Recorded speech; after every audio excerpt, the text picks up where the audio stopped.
Maintaining our mental health during a global pandemic. There are worrying signs of growing anxiety as people around the world adjust to a new way of living. So, how can we deal with this? And what are the long-term effects? This is Inside Story.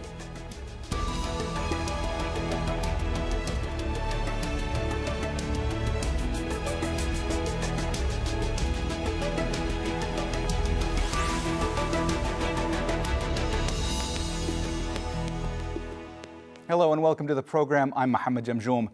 Our world is experiencing an extraordinary health emergency. Hundreds of millions of people have been told to stay home and limit their contact with others. The coronavirus pandemic has killed nearly 11,000 people and cases continue to rise. And the situation is creating panic and anxiety for some. Health experts are now warning our mental health is at stake.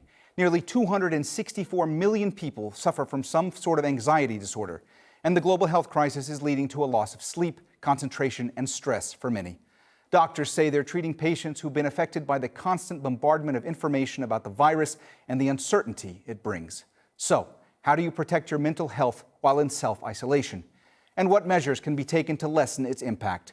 We'll bring you our guests in a moment, but first, this report from Priyanka Gupta. I want to be where the people are. Lonely, bored, inspired, and creative. Life under quarantine for some. It's not often in recent history that hundreds of millions around the world have shared a common experience so unique and unprecedented. Some have been living under lockdown for days, others for weeks, and some for months, trapped inside their homes. Doctors say that could lead to stress and anxiety. The biggest advice I can give here is just to kind of find something in your life that you might focus on instead. So yesterday when I was out and trying to do some shopping, I saw a lot of people rushing to the DIY stores, to the hardware stores, to the gardening centers. And I think that's a very good idea to kind of say like, okay, get a sense of control, get a sense of achievement back into your life. In China, where tens of millions have been under lockdown for weeks, online gym classes and physical exercises are some of the ways people have tried to cope and keep themselves fit. The important things to maintain your mental health are to stay active, have things to do at home, maintain your social contacts through the virtual route rather than physical. And it's important to stay in touch with your friends and family during this time. Things are especially hard for patients in hospitals and their family members who are barred from visiting them. In Italy, where many are dying without their families by their side, this frontline doctor is helping his patients connect virtually. Initially, I thought this would have worried them to see me in a state that would emotionally drain them. It turned out to be the exact opposite. We participated all together in something miraculous.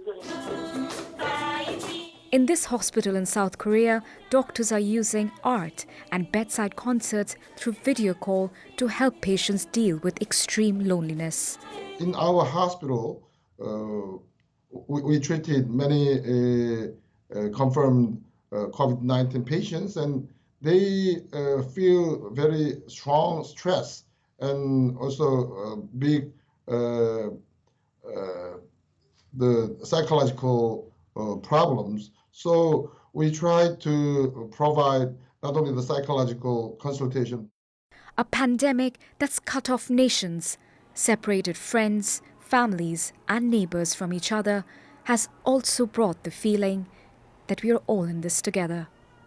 Priyanka Gupta for Inside Story.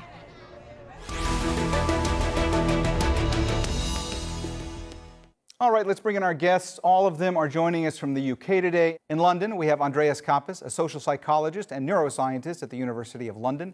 In Oxford, we have Jan-Emmanuel Deneuve, director of the Wellbeing Research Centre at the University of Oxford. And in Leeds, Amir Khan, a doctor with the UK's National Health Service. Welcome to you all. We have Andreas Kappes, a social psychologist and neuroscientist at the University of London. In Oxford, we have Jan-Emmanuel Deneuve, director of the Wellbeing Research Centre at the University of Oxford. And in Leeds, Amir Khan, a director with UK's National Health Service.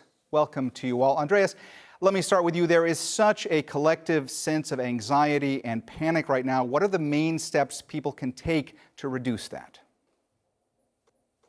Well, thanks for having me, first of all. I think that in general, we should expect people to be a little bit anxious, a little bit uncertain. This is a very novel situation. The situation is severe, and this is a serious situation. So it's very perfectly fine to feel a bit of anxiety and feel a little bit of uncertainty. And most of us will this anxiety will go away. Just as we get used to new situations, we see that we'll be okay and the anxiety goes down.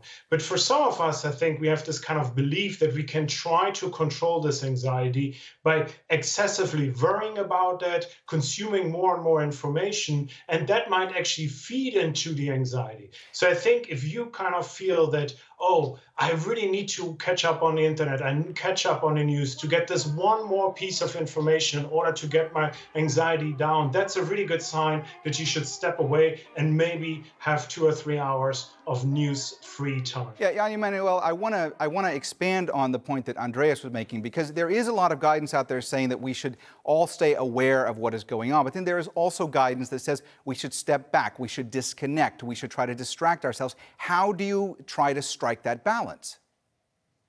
Well, thank you. And let me start right away by saying that this notion of social distancing seems like it is a wrong label for so many reasons. For any behavioral scientist or somebody working in well-being, it couldn't be a poorer choice of words, because what we should be doing is physically distancing ourselves while staying socially connected. And so if I can, on your program, make a proposal to call or change social distancing into distant socializing, I think that would go a long way in making sense for people about what this is all about. We need to keep our physical distance, but we need to stay socially connected. And one way of doing that, of course, is by maintaining and keeping people in their jobs. And even if meetings now mostly take place over Zoom or Skype or other virtual ways, these are the ways that we need to stay connected to people, even if we can't be physically close to one another. Amir, if we're talking about trying to stay connected with our loved ones, even though we are self-distancing or we are being isolated, how do you look for signs of distress when it comes to your loved ones, people that you want to help? What should you be on the lookout for? Well, I think the other experts have been right. We've got to be very careful with our choice of words, but also when we're consuming information, it's really important to take breaks from that. So have set times where you're looking at the news and then times where you're doing something that's completely unrelated to the coronavirus. The kind of things I'm doing with my family, and I would encourage others to do the same really, is checking in on them on a daily basis, so by phone and by video messaging. If they are becoming very anxious, if they're losing sleep, their appetite is going down, and they're not doing some of the things that they used to enjoy, perhaps within kind of that physical distancing. So they could go into things like the garden, outdoor spaces. If they're not enjoying doing those kind of things anymore because the anxiety is taking over everything, those are the kind of signs that they should be looking out for. And I'm getting lots of calls from my patients with those kind of symptoms. Andreas, parents are so worried about what to tell their children right now and how to make sure they're okay. What can parents do to help their children find positive ways to express their fears or express their emotions in this time? Maybe the most important thing is to acknowledge the fear, to not say when your kid comes to you and says like, oh my God, I'm anxious, what will going to happen? Will we be okay? To say like, oh yeah, we'll be fine, don't worry about it. But be there with their anxiety, kind of acknowledge it, talk about what frightens them, what situations, what pictures they have in their mind. And by acknowledging the anxiety, often that subdues the anxiety already. In other ways, I think then, if that doesn't help, I think is to find kind of little projects in their life at home, maybe right now with my 2 kids, they're at home. Can you give them a little art project? Can you give them some project where they have or regain a feeling of control? Because I think a lot of anxiety is triggered by that we are in an uncertain situation and we don't really know how much control or how we can get control over it. So acknowledge the anxiety and then give them something to give them some feeling of control in their life. That would be my recommendations. Jan Emmanuel, I saw you nodding, so I want to get your take on that as well. But before I do, I also want to ask you specifically about the elderly. We're talking about a vulnerable population, those who are aged in society. They have faced loneliness and solitude and destitution far longer than just before now. What can be done to help the elderly in a time like this? Well, it's a good point you're making. And interestingly, in the United Kingdom, where we all three of us are, a year or two ago, a minister for loneliness, in other words, to address loneliness, was actually set up. So that department was set up to deal with this issue. And it couldn't be more prescient, if you will, because now we will have many more people with that problem, potentially, of social isolation and, as a result, loneliness. And needless to say, it was already most important or most pressing amongst elderly. And so my sense here is what we can do is we need to be able to activate the community ties that are here and with us now. So I think the Ministry to Address Loneliness was mostly focused through NHS and mental health and social workers. I think what we need now is everywhere in every country is the social capital to reveal itself, if you will, and activate social networks. I live in a small village just outside of Oxford, and it's just been an outpouring of support for the elderly in our community. And it's just beautiful to see. In fact, there's more volunteers than people needing help at this point. And it's just wonderful to see. And in fact, from a well-being research perspective, that's probably what we're going to be finding as we go through this crisis. I think we'll see those communities that have strong ties, trust, and social capital to begin with are the ones that will come out strongest, or at least will mitigate the health and economic impact best. Amir, what about those who are struggling with depression? What tips can you give them to get through this time? It's a really difficult time now.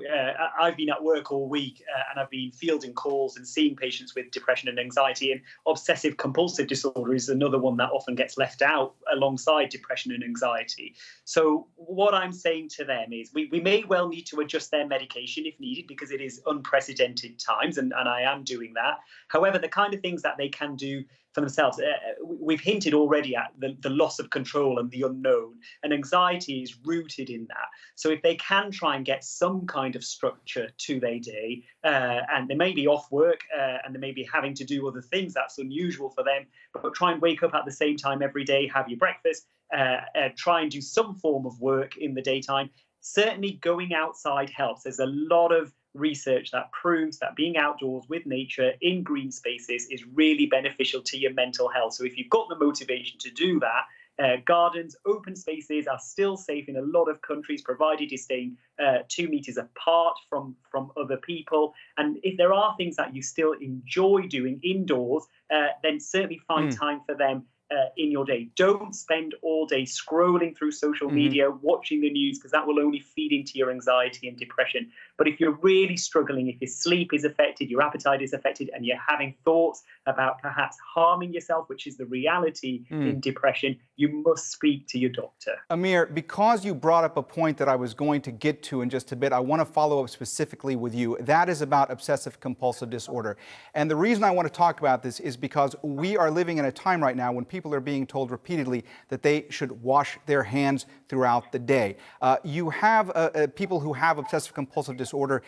There are repetitive behaviors, symptoms. And right now I'm reading that they can be triggered by all of this, that because they are getting this message constantly that they need to be washing their hands, that this could basically make them spiral. So could you address that? How do people with obsessive compulsive disorder cope in such a time when they're getting bombarded with this message? It's a very difficult time for those with obsessive compulsive disorder, no matter how mild their symptoms usually are. Often people with this condition, it's rooted in cleanliness and hygiene and keeping things unusually clean and obsessively clean and going back to things over and over again. So when they're told now, when they've, over time, they may well have been able to manage their symptoms in their own ways. Now they're being told to wash their hands every 2 hours and clean surfaces every so often. It's really hard, and that can certainly trigger them off to spiral. I would suggest, and what I am suggesting to my patients with this condition really is stick to the timings with washing your hands and cleaning surfaces. If you need to set an alarm, then do that, because otherwise you worry that you may well miss that timing. Don't do it in between the timings, because all that's going to do, you may feel that you're protecting yourself, but actually your mental health will really suffer. So you've got to get a clear structure and set that in place, and the bits in between, do other stuff. Andreas, I saw you nodding along a lot to what Amir was saying, so I wanted to ask you if you wanted to jump in. Well, I think everything that I totally agree with everything he said. I think one thing that would be important not to miss out is that those people who have no clinical levels of depression or anxiety, that maybe the situation of being physically distant and having to stop working might actually be a big problem for them. I think we kind of underestimate how much motivation and meaning and what a source of identity work for us often is. You might think, okay, I'm a teacher, I can't teach anymore, so isn't that great? I'm off from work. But you will soon realize that you will lack motivation, and that the source of your energy and your well-being that is tightly related to your work is kind of gone. So I think there's not just the people, obviously we have to worry about them first, people who have already clinical levels of depression, but I think losing your work and being at home, being physically distant from others really removes a lot of the sources of our well-being and happiness. And I think we have to be mindful of that too. And I think people should expect to feel a little bit low when they're off work and at home and lack a little bit of energy. And I think here it would be really good to find ways to kind of have little project tasks or little ways to achieve something throughout the day in order to regain this kind of positive affect that we get normally from our work. Jan Emanuel, what about the idea of social stigma? I'm talking about those in the population who are at greater risk of getting the disease, or those who have recovered from it. Are they going to be more stigmatized now because of COVID-19? I'm afraid I'm not much of an expert on how the virus is either dead or alive once people are cleared by the hospital. But my sense is once you are infected and come through it, you're probably resisted. And so, in fact, you become part of that herd immunity notion and may actually be somewhat helpful in the long run to the larger population. I mean, certainly, let me just interject there. Certainly that hasn't been... I want to come back on the important points that were made just before. Let me just interject. I was just going to say that certainly that hasn't been proven yet, but please go ahead and make your point. Yes, thank you. It's as we know from our own research and other my colleagues, I mean, people's jobs are much more than just a paycheck. A half of a potential drop in life satisfaction from being made redundant would come through losing identity, losing a structure throughout the day, and especially, and most importantly, losing a part of your social connections that you have through your jobs. And so hence the need to reduce anxiety today with major economic stimulus programs. And here I think the behavioral scientists or the scientists studying well-being can be helpful on that front to the chancellor, for example, or the central bankers, because when we see the difference in how the US is dealing with this economically, or the UK and the Danes, it's a world apart. So yesterday evening, the Chancellor of the Exchequer here in the United Kingdom has announced a major plan, unprecedented, with 80% of salaries being covered throughout this period for people that would otherwise probably been made redundant. That is the kind of stimuli that we need, unlike the US one, where it's essentially helicopter money, which may be necessary, but will only deal with replacing lost income, not maintaining well-being through identity and social networks by keeping people in their jobs. Amir, what about the mental health of hospital workers and medics? I mean, those who are on the front line of this fight, what can they do and what can be done to help them get through this? Okay, the first thing I will say is that a lot of health workers are very resilient. I'm on the front line. I've been seeing patients every single day this week, along with my colleagues. And one of the things that gets us through is our colleagues, you know, where we even through the darkest of times, we've got a sense of humor. and we can talk to each other about it. And I think that's really, really important. Often with health workers on the front line, nobody else really understands what it's like to go through it like they do, and see the things that they do, and have the conversations with patients who may well be dying like they do. So you've got to talk to your colleagues. If you see signs of your colleagues struggling, then do try and give them a break, and put someone else in their place for a short period of time. I think we all need breaks from the frontline work, and we shouldn't feel guilty about taking a break from the frontline work, because it is mentally and physically exhausting. And we're not only are we seeing all these patients and dealing with the emotions, we're also digesting all the information that comes every single minute of every day. I'm getting emails about updates and changing our practice. The surgery I ran yesterday is completely different to the surgery I ran the week before, because of all these changes that have come. So every single day we're changing and we're adapting and learning. But the best thing I would say is speak to your colleagues, and really don't isolate yourself if you are a frontline worker. We're all in it together, and we have had huge support from the wider community as well, and we are very grateful for that. Andreas, for mental health care professionals such as yourself, I mean, how can you provide the kind of care patients need, but also observe social distancing? Well, I'm not a mental health professional. I'm a researcher and lecturer at the university. I just want to jump on one thing which Amir said, and I think we kind of like, if people, there's the people who are still working, and there are the people who are kind of maintaining somewhat their identity and social networks. But there are others, like myself, for instance, who are working at home, and many of us will kind of experience that if we have the chance to work at home. And I think one thing that we should not underestimate is that social connections work differently in times of crisis or in times of isolation than they work in normal life, because you're now at home. And when do you normally speak to your mother? When do you normally speak to your friends? You speak with them when you have to say something important to say to them.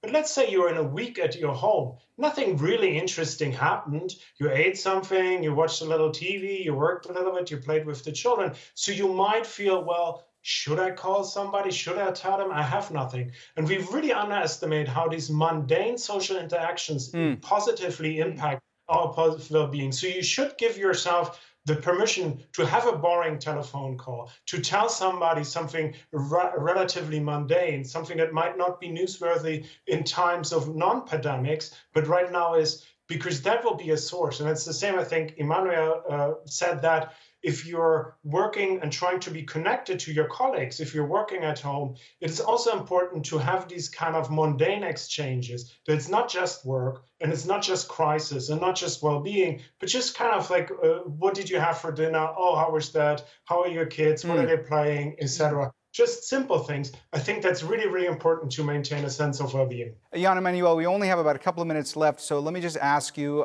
how are you seeing communities come together to try to help right now? Well, all virtually and online, or local pubs who had to be closed, or restaurants closed last night. And so now you're seeing them reaching out to their local communities for takeout and delivery. And so I think there's a number of creative ways that communities, whether it's restaurants or pubs or local communities and villages, and also workplaces, are coming together to try and reach out to one another. One thing about these virtual meetings is that they can have pretty much the same benefits as physical face-to-face meetings, provided that you obviously know these people from before. So meeting new people online or virtually may not have the same impact as meeting somebody face-to-face. But once you have established good relationships with people face-to-face through work or your local community or your pub or your local restaurant, then these can be taken online and procure pretty much the same set of benefits. Amir, we just have a minute left, so let me just ask you, obviously there's a lot of good information out there, but there's also a lot of misinformation. What are some of the tips that you've heard being propagated out there that are totally false? That drinking water will stop the coronavirus, that if you take a deep breath and your chest hurts, you've lost half of your lung function. All sorts of things. And loo roll might protect you against the coronavirus. Stop panic buying loo roll. It won't protect you. All right, we've run out of time, so we're going to have to leave it there. Thanks to all our guests, Andreas Kappes, Jan Emmanuel Deneuve, and Amir Khan. And thank you too for watching. You can see the program again anytime by visiting our website, aljazeera.com. And for further discussion, go to our Facebook page. That's facebook.com/AJ Inside Story. You can also join the conversation on Twitter. Our handle is @AJ Inside Story. For me, Mohammed Jamjoom, and the whole team here, bye for now.